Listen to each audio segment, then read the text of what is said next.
Welcome to Olga news. మీరు చూస్తున్నారు breaking news. S-400 ప్రస్తుతం ఎక్కడ చూసినా వినిపించిన క్షిపణి పేరు ఇదే. అందుకని చెప్పేసి పాకిస్తాన్ అయితే S-400 కొనుగోలు చేయడానికి ప్రయత్నాలు చేస్తుంది. ఈ క్రమంలోనే రష్యా విదేశాంగ శాఖ అలాగే రష్యా రక్షణ శాఖ మంత్రిత్వ శాఖలతో అయితే మంత్రాలు జరుపుతుంది. రాయబారం కూడా జరుపుతున్నట్టు తెలుస్తుంది. ఈ క్రమంలో పాకిస్తాన్ దగ్గర S-400 కొనేంత శక్తి ఉందా, అంత డబ్బులు ఉన్నాయా, అలాగే రష్యా కూడా S-400 ను పాకిస్తాన్ అమ్మడానికి వీలుందా అనే చర్చ అయితే ప్రస్తుతం ప్రపంచవ్యాప్తంగా నడుస్తుంది. ఈ క్రమంలోనే రష్యా అయితే S-400 తయారు చేసింది. కొన్ని దేశాలకు మాత్రమే పరిమితంగా S-400 అందించింది. ఈ క్రమంలోనే భారతదేశానికి అయితే S-400 కలిగి ఉంది.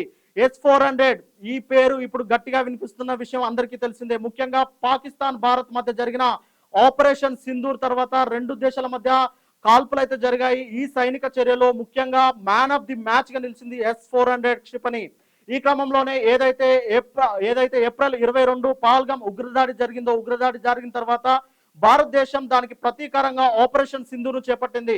ఆపరేషన్ సింధూర్ను మే 7న పాకిస్తాన్ లోని 9 ఉగ్ర స్థావరాలపై అయితే ప్రయోగించింది. అదే ఆపరేషన్ సింధూర్. ఈ ఆపరేషన్ సింధూర్ లో మొత్తం పాకిస్తాన్ కి సంబంధించిన 100 మందికి పైగా ఉగ్రవాదులు అయితే హతమయ్యారు. అందులో 100 మందిలో చాలా కీలకమైన ఉగ్రవాదులు కూడా ఉన్నట్టు తెలుస్తుంది.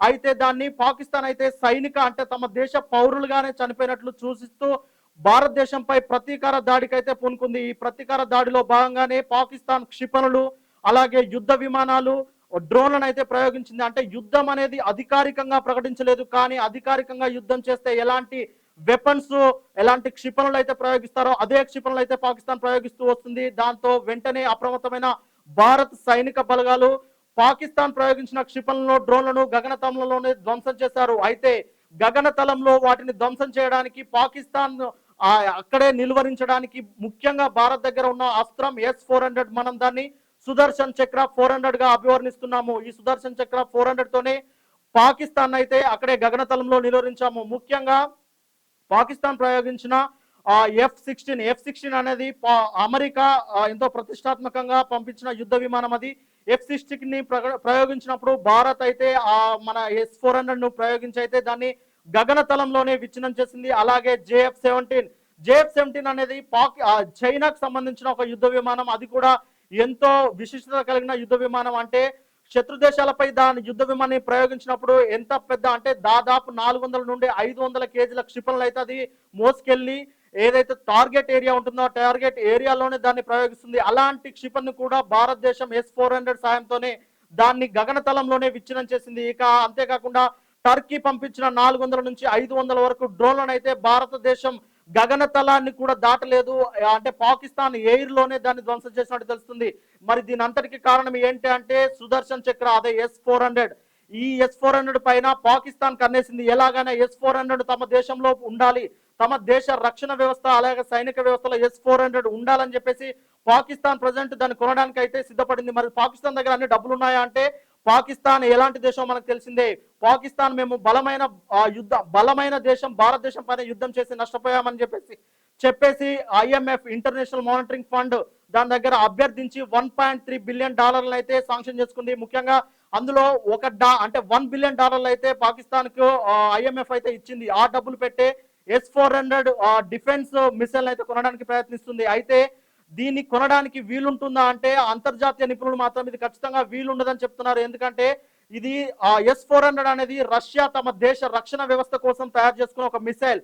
కానీ భారతదేశానికి మాత్రం ఎప్పటి నుంచో ఉన్న అణ్వాయుధాల ఒప్పందాలు, తర్వాత భారతదేశ రక్షణ వ్యవస్థతో రష్యాకున్న సంబంధాలతో భారతదేశానికి అయితే రష్యా S-400 అమ్మింది. కానీ పాకిస్తాన్ అయితే అమ్మే పరిస్థితి కనిపించడం లేదు. ఎందుకంటే పాకిస్తాన్ కుటిలమైన దేశం, అది కుట్రలు పన్నే దేశం. ఇలాంటి పాకిస్తాన్ దేశానికి S-400 కనుక అమ్మితే S-400 సాంకేతిక పరిజ్ఞానాన్ని పాకిస్తాన్ అమెరికాకు అమ్ముకునే అవకాశం ఉంటుంది. మరి అమెరికా లాంటి దేశంలో S-400 సంబంధించిన సాంకేతికను అది పసిగడితే S-400 మించిన డిఫెన్స్ మిసైల్ అయితే అది అమెరికా తయారు చేస్తుంది. అమెరికా తయారు చేయడంతో ఇది ఖచ్చితంగా రష్యాకైతే ముప్పు వాటిల్లుతుంది. ఈ క్రమంగానే రష్యా ఇది దృష్టిలో పెట్టుకుని పాకిస్తాన్ కైతే ఎట్టి పరిస్థితుల్లో S-400 ను అమ్మే పరిస్థితి అయితే కనిపించలేదు. అంతేకాకుండా భారతదేశానికి రష్యాకున్న సత్సంబంధాల గురించి అయితే తెలిసిందే. ఏ క్రమంలోనైనా భారతదేశానికి అండగానే రష్యా ఉంటుందని చెప్పేసి రష్యా అధ్యక్షుడు వ్లాదిమిర్ పుతిన్ అయితే ఖచ్చితంగా చాలా క్లియర్ గా సుస్పష్టంగా చెప్పారు. అలాగే రెండు దేశాలు కూడా అణ్వాయుధాల ఒప్పందాలను అయితే కుదుర్చుకున్నాయి. ఈ క్రమంలోనే బ్రహ్మోస్ క్షిపణులు కూడా రెండు దేశాలు సంయుక్తంగా తయారు చేశాయి.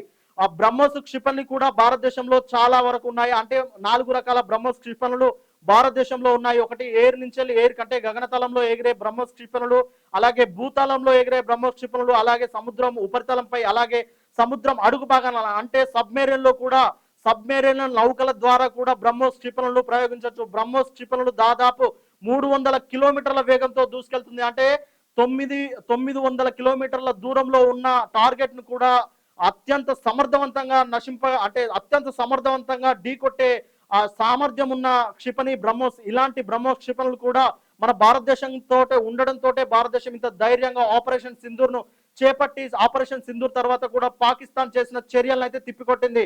ఇక యుద్ధం జరుగుతుంది అన్న క్రమంలోనే పాకిస్తాన్ అయితే ఒక అడుగు వెనక్కేసి భారత డిజిఎంఓస్ తో మంత్రాలు జరిపి, అంటే పాకిస్తాన్ రక్షణ వ్యవస్థే, రక్షణ శాఖ కార్యదర్శి అయితే ఎవరైతే ఉన్నారో ఆయనే మన డిజిఎంఓస్ కి కాల్ చేసి ప్రాధేయపడితే మన భారతదేశం సైనిక చర్యలు అంటే సైనిక చర్యలు తప్పుకున్నది, అంటే సీజ్ ఫైర్ కి అయితే భారతదేశం అందుకనే ఒప్పుకున్నదని చెప్పేసి అయితే అంతర్జాతీయ మీడియా కథనాలు అయితే వెలువడుతున్నాయి. ముఖ్యంగా భారతదేశం S-400 లాంటి డిఫెన్స్ వ్యవస్థను కలిగి ఉండడం ద్వారానే పాకిస్తాన్ లో ఉన్న ఎయిర్ బేస్లను అయితే ధ్వంసం చేయడం జరిగిందని చెప్పేసి అంతర్జాతీయ నిపుణులు భావిస్తున్నారు.